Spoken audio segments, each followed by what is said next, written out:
नमस्कार साथियों, यदि आप प्राइवेट कर्मचारी हैं, चाहे आप किसी फैक्ट्री में काम कर रहे हैं, चाहे आप किसी दुकान में काम कर रहे हैं, चाहे आप ठेकेदारी का काम कर रहे हैं, या फिर आप किसी मॉल में काम कर रहे हैं, दुकान पर काम कर रहे हैं, या एनीवे कहीं पर भी आप प्राइवेट तौर पर काम कर रहे हैं, तो ईपीएफओ और ईएसआई की तरफ से मिलने वाले बेनिफिट के बारे में आज के वीडियो में हम आपको बताने वाले। बहुत सारे प्राइवेट कर्मचारी ऐसे हैं कि वो काम तो करते रहते हैं, लेकिन वो अपने परिवार को सिक्योर नहीं करते हैं। यानी वो ड्यूटी जहाँ पर करते हैं, उस ड्यूटी के दौरान उनका परिवार सुरक्षित नहीं है। एग्जाम्पल के तौर पर मैं आपको बताना चाहूँगा, अगर उस एम्प्लॉय का अकस्मात ड्यूटी के दौरान या ऑन ड्यूटी पर हादसा हो जाता है या फिर उसकी डेथ हो जाती है, तो फिर उसके पीछे जो उसका परिवार है उसको देखने वाला कौन है। उसके लिए ईपीएफओ की तरफ से और ईएसआई की तरफ से जो पॉलिसी बनाई गई हैं, आज के वीडियो में हम उन सभी पॉलिसी पर जानकारी देने वाले हैं। तो देश में जितने भी कर्मचारी हैं, लगभग 8 करोड़ से ऊपर प्राइवेट कर्मचारी हैं, तो उनको ये मालूम होना चाहिए कि हम जिस परिवार के लिए आज यहाँ पर ड्यूटी कर रहे हैं, जिस फैक्ट्री में, जिस कंपनी में, जिस मॉल में, जहाँ पर भी ड्यूटी कर रहे हैं, सिर्फ परिवार के लिए कर रहे हैं। क्योंकि अकेला मैं कमाने वाला हूँ, मेरे पीछे 4 जो हमारे परिवार के सदस्य हैं वो खर्च करने वाले हैं। तो मेरे गुजर जाने के बाद में उस परिवार का खर्च कैसे चलेगा, और ईएसआई और पीएफ कोई कौन सी वो पॉलिसी हैं जो हर कर्मचारी को लेना बहुत ही ज़रूरी है। इसके तहत जो फैमिली पेंशन बनती है वो किस हिसाब से बनती है, पूरी जानकारी आज के इस वीडियो में आप देखने वाले हैं। यानी ईपीएफओ की तरफ से लेटेस्ट अपडेट 2026 के बारे में आज के वीडियो में हम बात करेंगे। हम कोई यहाँ पर रेट ऑफ इंटरेस्ट नहीं बताएंगे कि आपका कितना फंड जमा हुआ, कितना आपको रेट ऑफ इंटरेस्ट मिलेगा।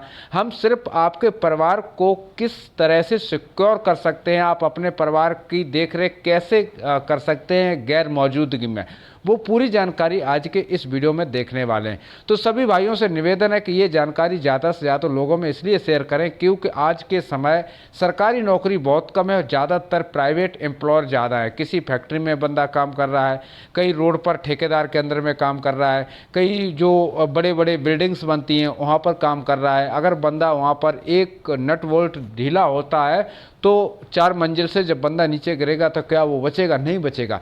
तो इसीलिए ये बहुत ज़रूरी है कि हम जाने के बाद भी हमारा परिवार सुरक्षित रहे, ये हमें पूरी पॉलिसी देखना बहुत ही ज़रूरी है। तो इसलिए इस वीडियो को ज़्यादा से ज़्यादा लोगों में शेयर करें। आपको ऐसा वीडियो, ऐसी जानकारी कहीं पर भी यूट्यूब पर नहीं मिलने वाली है। तो सभी भाइयों से मेरा एक ही निवेदन है कि इस वीडियो को शेयर करें, लाइक करें, और चैनल से पहली बार जुड़ रहे हैं तो सब्सक्राइब भी कर लें। दोस्तों, आपको बता दें कि सब्सक्राइब करने से आपको यह बेनिफिट होगा, जब भी सरकार की तरफ से कोई नई पॉलिसी लॉन्च होती है और अगर हम उस पर वीडियो बनाते हैं तो उसका नोटिफिकेशन आप तक पहुंच सकते हैं। यानी आप वो पूरी फैसिलिटी ले सकते हैं जो सरकार की तरफ से जारी होती है। चलिए दोस्तों, बिना समय वेस्ट किए हुए वीडियो करता हूं स्टार्ट और बताता हूं ईएसआई और पीएफ के फ़ायदे। दोस्तों, आपको पता है कि जो आपकी बेसिक सैलरी अगर 15,000 रुपये से कम है तो आपका 12% जो पीएफ है वह कटता है। यानी ईपीएफ जो कटता है 12% कटता है। अगर 12% आपका कटता है तो आपकी सैलरी से कटेगा और 12% ही आपका कंपनी जमा करेगी। यानी ये इसके रूल है। तो अब इसका बेनिफिट ये होता है कि ईएसआई के साथ में आपको एक फंड प्रोविज़न लेटर आता है, उस पर साइन करते हैं तो उस पर पूरा इंस्ट्रक्शन लिखा होता है। अगर किसी भाई ने वो लेटर मांगा होगा, खास कर ये प्राइवेट एम्प्लॉय को मालूम ही नहीं होता है कि सिक्योर फॉर्म क्या होता है। सिक्योर फॉर्म आपकी कंपनी, जिस कंपनी में आप सेवा दे रहे हैं और आपका पीएफ कट रहा है, तो वहाँ पर जिस दिन आपने ड्यूटी ज्वाइन किया था, अगर आप पहले से एम्प्लॉयर हैं और पहले से आपका फंड कट रहा है तो आपको एक सिक्योर नंबर मिलता है, एक फॉर्म में भरा जाता है, उसमें आपके पूरे सदस्यों के नाम लिखे जाते हैं। अब वो सदस्यों के नाम इसलिए लिखे जाते हैं कि अगर मेरे ऑन ड्यूटी के दौरान मेरी दुर्घटना बस मृत्यु हो जाती है तो हमारे परिवार को, यानी जो फैमिली है परिवार में, अगर बच्चे 25 साल से कम का आयु के हैं तो उनको 25% पेंशन का प्रावधान है, और 25 से ऊपर के हैं तो उनको पेंशन नहीं मिलेगी। उसी तरह से जो पत्नी होती है, पत्नी के नाम लगभग 70% पेंशन का प्रावधान है। ये लाइफ टाइम है, यानी पत्नी जब तक जीवित रहेगी तब तक ईपीएफओ की तरफ से लाइफ टाइम पेंशन मिलेगी। यानी अगर आपके बच्चे 25 साल से छोटे हैं तो 25 साल की उम्र तक को उनको पेंशन मिलेगी, और लाइफ टाइम तक 70% पत्नी को पेंशन मिलेगी। ये EPFO के रूल्स होते हैं। लेकिन अगर आपको ठेकेदार ने वो पत्र दिया है, वो लेटर दिया, उस पर साइन अगर आपने किए हैं, वो तभी संभव है। अब आप वो कैसे चेक करेंगे कि आपने साइन किया है या नहीं किया है, हम वो भी बताएंगे, लेकिन वीडियो के अंत में बताएंगे। तो जो EPFO है, इसमें भी काफ़ी ठेकेदार और फैक्ट्री मालिक क्या नुकसान करते हैं कर्मचारी का। वो नुकसान ये करते हैं, मान के चलो आपको सरकारी तौर पर जिसका EPF नंबर है वो 26 दिन ड्यूटी किया, यानी ग्राउंड में 30 दिन करता है, लेकिन कागजों के हिसाब से 26 दिन ड्यूटी करता है, और PF भी 26 दिन का ही आपका जमा होता है। और बहुत सारी कंपनियां क्या करती हैं कि क्लाइंट से 26 दिन का PF क्लेम करती हैं, लेकिन एम्प्लॉयर के खाते में सिर्फ 19 दिन, 22 दिन या 24 दिन का ही फंड जमा करती हैं। अगर एक दिन भी कोई कंपनी आपका फंड बचा रही है, वो आपको मंथली जब आपका फंड कटता है उस समय आपके पास अगर रजिस्टर्ड मोबाइल नंबर पर मैसेज आता है, वहाँ पर डे भी लिखा होता है कि आपका 19 दिन का PF जमा हुआ है या फिर 30 दिन का PF जमा हुआ है।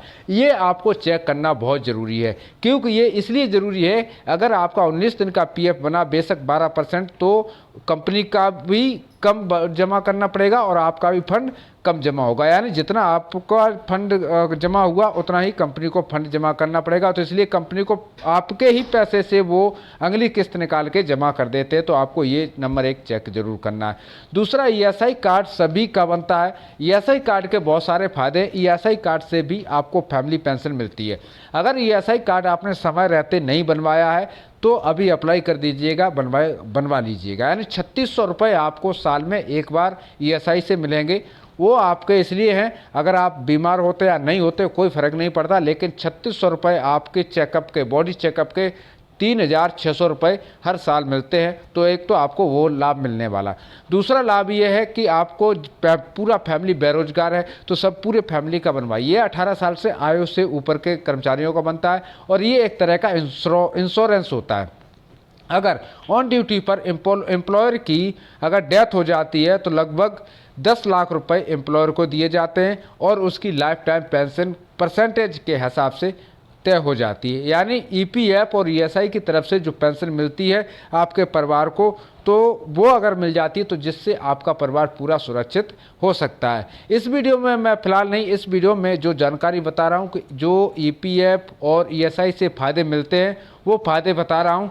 अब इन फ़ायदों का आप लाभ कैसे ले सकते हैं वो हम अगले वीडियो में बताएंगे कि आपको अपना ESI कार्ड कैसे बनवाना है, ऑनलाइन कैसे अप्लाई करना है, PF आपको कैसे चेक करना है, PF आप कैसे विड्रॉल करना है, PF आप कैसे ये चेक करेंगे कि हमारा कितने दिन का PF जमा हुआ है, यानी आपको PF से जो पेंशन है वह कितनी मिलेगी और वो लेटर आपने साइन किया है या नहीं किया है जिसके नियमानुसार पेंशन लागू होती है। फिलहाल इस वीडियो में इतना ही है। इसी के साथ लेता हूं आप सभी भाइयों से, पेंशन धारकों से और प्राइवेट कर्मचारियों से अनुमति। फिर मिलूंगा नेक्स्ट वीडियो में नेक्स्ट जानकारी के साथ। तब तक के लिए सभी भाइयों को जय हिंद, जय भारत, वंदे मातरम।